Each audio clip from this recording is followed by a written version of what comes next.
कथित दिल्ली मद्य धोरण घोटाळा प्रकरणी दिल्लीचे मुख्यमंत्री अरविंद केजरीवाल यांना ईडीने अटक केल्यानंतर दिल्लीच्या राऊस एव्हेन्यू न्यायालयाने त्यांना 28 मार्च पर्यंत ईडी कोठडी सुनावली आहे। कथित मद्य धोरण प्रकरणात त्यांच्यावर 100 कोटींचा गैरव्यवहार झाल्याचा आरोप करण्यात आलाय।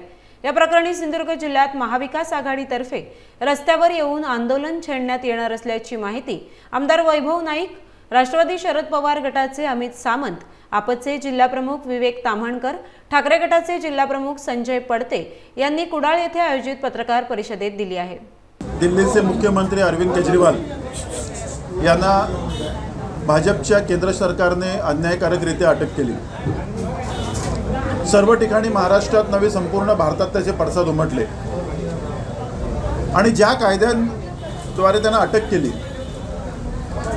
तो prevention of money laundering act हा फक्त विरोधी पक्षाच्या नेत्यांना, जे लोक आज काम करतायत लोकसभेच्या इलेक्शनच्या तोंडावर, ज्या लोकांमुळे महाविकास आघाडीला, इंडिया आघाडीला फायदा होणार आहे, अशी लोक कुठेतरी आपल्या विरोधात बोलत राहतील। सध्या जे भाजपचा भ्रष्टाचाराचं सर्व चालू आहे त्याच्या विरोधात बोलतात, म्हणून त्यांना या कायद्याद्वारे अटक करायची आणि जेलमध्ये ठेवायचं असं षडयंत्र भाजप सरकारने रचलेलं आहे। तरी जनतेचा आवाज आता भाजप जास्ती काळ दाबू शकणार नाही, हे आम्हाला यांना दाखवायचं आहे। आणि कितीही तुम्ही त्रास दिलात विरोधकांना तरी आम्ही एकसंघपणे एकत्र आहोत।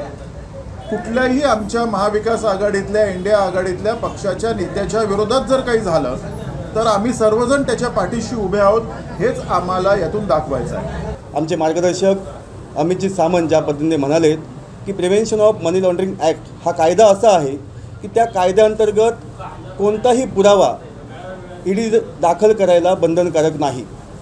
आणि मग तुम्हाला तुमचं निर्दोषत्व सिद्ध करायचं असेल तर तुम्ही निर्दोष कसे आहात त्याचे पुरावे कोर्टासमोर तुम्हाला सादर करावे लागतात। अनेक नेते ईडीने आतापर्यंत भाजपच्या दबावाखाली, या देशाचे पंतप्रधान नरेंद्र मोदी यांच्या दबावाखाली अनेक नेत्यांना आतमध्ये घातलेलं आहे।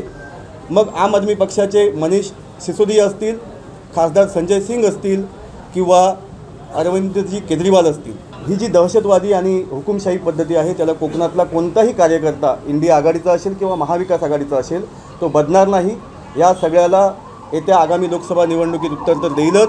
आणि लवकरच याबाबत वैभवजी नाईक यांच्या नेतृत्वाखाली या भागाचे ते आमदार आहेत आणि जिल्ह्याचे नेते आहेत, शिवसेनेचे नेते आहेत, त्यांच्या या सगळ्या म्हणजे इंडिया आघाडीतील जे घटक पक्ष आहेत ते त्या सगळ्या पक्षांच्या नेत्यांच्या मार्गदर्शनाखाली लवकरच इंडिया आघाडीची भूमिका ठरेल। दिल्लीचे मुख्यमंत्री केजरीवाल यांना ज्या पद्धतीने अटक झाली त्या पद्धतीने संपूर्ण देशभर त्या घटनेचा निषेध व्यक्त करण्यात येत आहे।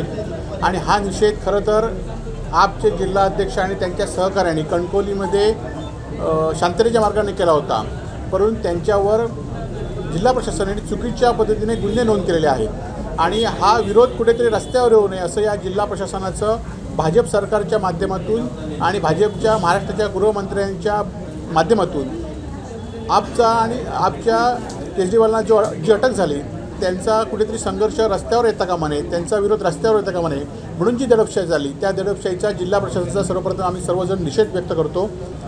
शिवसेनेच्या संजय राऊतांना अटक केली आणि आज अनेक शिवसेनेच्या नेत्यांवर कारवाईची टांगती तलवार ठेवलेली आहे। राष्ट्रवादीचे आपण बघित असाल की राष्ट्रवादीच्या सुद्धा अनेक नेत्यांना धमक्या करण्यात येत आहे। त्यामुळे निवडणुका ह्या खरं तर आपण महाराष्ट्राच्या किंवा भारताच्या इतिहासात बघितलं की एवढ्या टप्प्यामध्ये कधी निवडणुका नसतात आणि देश कुठेतरी अराजकतेकडे जात आहे। त्याचं आम्ही इंडिया आघाडीच्या खरं तर इंडिया आघाडी देशामध्ये इंडिया आघाडी आहे आणि त्याचं छोटं स्वरूप हे आम्ही इथले सदस्य म्हणून या ठिकाणी आहोत।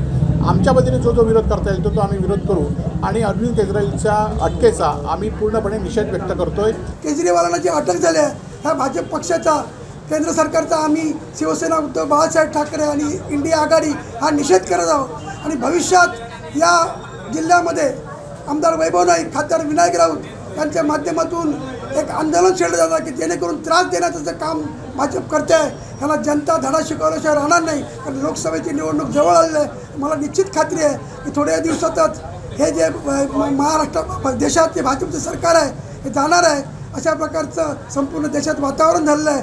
ज्या लोकांना त्रास त्याने दिले, जेलमध्ये टाकले, ते डगमगले नाही, जे निष्ठेने राहिले, ते आज निष्ठा लोकांना समजलेली आहे. त्यांनी शिवसेना संपवण्याचा प्रयत्न केला, शिवसेना संपणार नाही. पण भविष्यात एक लक्षात, आज इंडिया आघाडी एक झाली आहेत, एक मताने या महाराष्ट्रामध्ये जास्तीत जास्त खासदार निवडून देण्यासाठी निश्चित आम्ही प्रयत्न करणार आहोत आणि निश्चित आमचा विजय हा निश्चित आहे.